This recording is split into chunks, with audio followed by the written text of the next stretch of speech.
Hello students, आज preposition के एक और टॉपिक के साथ हम आपसे रूबरू हैं। प्रीपोजिशन जैसा हमने बताया था, प्रीपोजिशन एक ऐसा वर्ड होता है जो अन्य वर्ड्स के साथ जुड़ के उनके मीनिंग को डिफाइन करता है। Preposition is a word that is connected with noun और pronoun and define and shows and builds the relationship between these words. इन शब्दों के बीच में संबंध बनाने के लिए प्रीपोजिशन का यूज किया जाता है। हमने 3-4 लेक्चर पहले भी तैयार किए हैं इसके ऊपर, आप बिट बाय बिट चेक कर सकते हैं। Today also we are with 5 or 6 important prepositions which are very much necessary to be learned। आज हम उन्हीं का जिक्र करेंगे। तो इस कड़ी में सबसे पहले हमारे पास है बाई। बाई का यूज़ करते हैं, तो बाई का यूज ए प्रीपोजिशन के तौर पे हम कैसे करते हैं कि by something is done. By का प्रयोग करते वक्त क्या करते हैं हम कि when something is done by a person, something is done by a person और with the help of an instrument, मतलब आदमी करता है किसी इंस्ट्रूमेंट की मदद से करता है तो भी बाई का यूज करेंगे। जैसे हम यूज करेंगे, इसका पहले डिफाइन करें तो something is being done by a person, किसी व्यक्ति के द्वारा कोई काम किया जाए उसके लिए हम बाय का प्रयोग करते हैं। जैसे the snake was killed by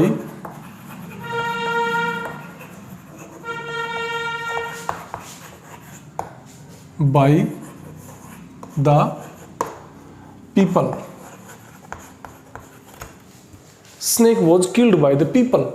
तो यहाँ पे करने वाला कोई कौन है? व्यक्ति। अगर किसी व्यक्ति के द्वारा कोई काम किया जा रहा है, या कहेंगे कि this book is torn by the students, या ये कहेंगे कि the food is cooked by mother. The work is done by a person will fall in the category of by. उसके लिए हम बाय का यूज करेंगे। Okay, but when the something is done with the help of an instrument, अगर किसी उपकरण के माध्यम से, किसी उपकरण के जरिए अगर हम कोई कार्य करते हैं तो वो होगा, उसके लिए हम विद का प्रयोग करेंगे। जैसे हम कहेंगे मदर चॉप्ड द वेजिटेबल्स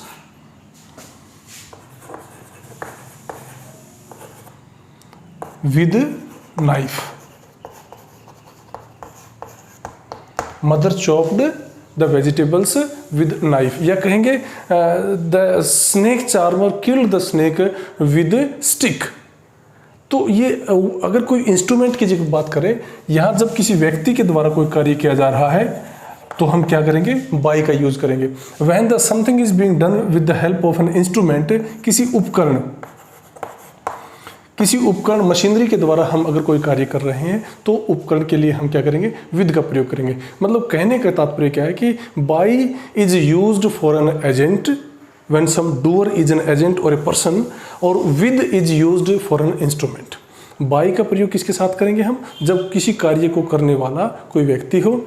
और विद का प्रयोग कब करेंगे? जब किसी कार्य को किया जा रहा है किसी मशीन या किसी उपकरण की मदद से। When we use something some machinery or some instrument, we shall put with. Okay, so these two prepositions are clarified here. I have clubbed these two preposition in each group. First by and with, second between and among, and third beside and besides. तो यहाँ पे between जो है, between का use कब करते हैं? When something is distributed in two people. मतलब कहने का क्या है कि between refers to people, two persons, places और थिंग्स।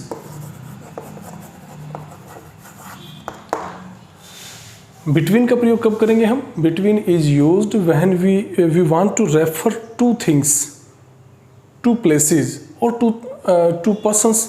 जब दो चीज़ों के बीच में, दो व्यक्तियों के बीच में, दो जगहों के बीच में कोई अगर बात करनी हो, हमें बंटवारा करना हो, डिस्टेंस हमें इंडिकेट करनी हो, डिस्टेंस के बारे में हमें जिक्र करना हो, then we shall use between. जैसे कि हम ये कहेंगे he divided his property between his two sons, he divided his property between his two sons. या हम डिस्टेंस की बात करेंगे तो कहेंगे कि there is a village between these two cities, इन दो शहरों के बीच में ये गांव है।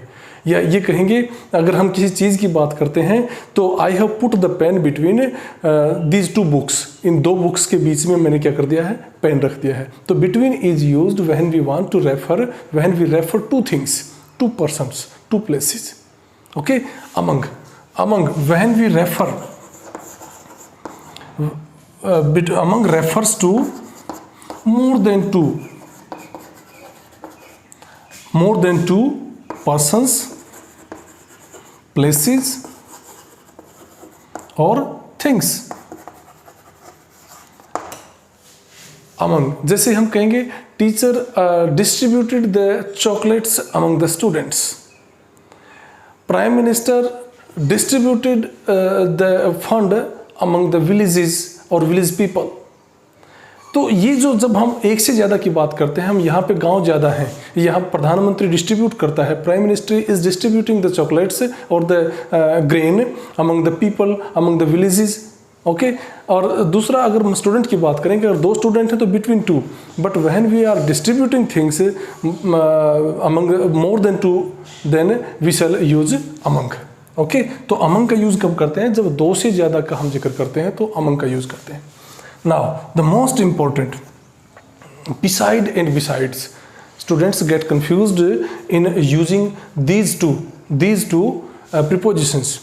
Beside का मतलब क्या होता है? Beside means by the side of। इसका मतलब क्या हुआ?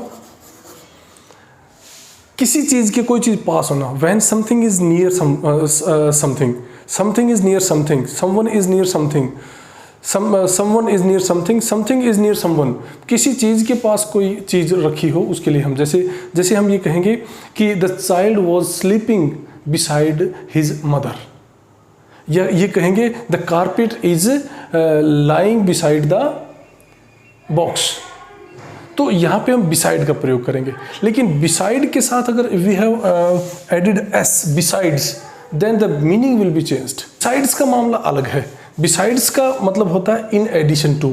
इसका मतलब क्या हुआ कि बिसाइड्स का मतलब के साथ साथ। ये कहता है कि besides all the adverse situations he fought like a brave person. Besides all the circumstances he never compromised. तो यहाँ पे ये क्या होता है कि उसके साथ साथ when one thing is being done, many things are being done, and with those actions some other action is also being done। मतलब कोई एक कार्य किया जा रहा है, उसके साथ साथ और भी कार्य किए जा रहे हैं। In that case we use besides. ऐसा ही कंफ्यूजन एक जगह और भी क्रिएट होता है, समटाइम और समटाइम्स। तो ये समटाइम क्या होता है, समटाइम होता है वो ये प्रीपोजिशन से अदर देन प्रीपोजिशन है।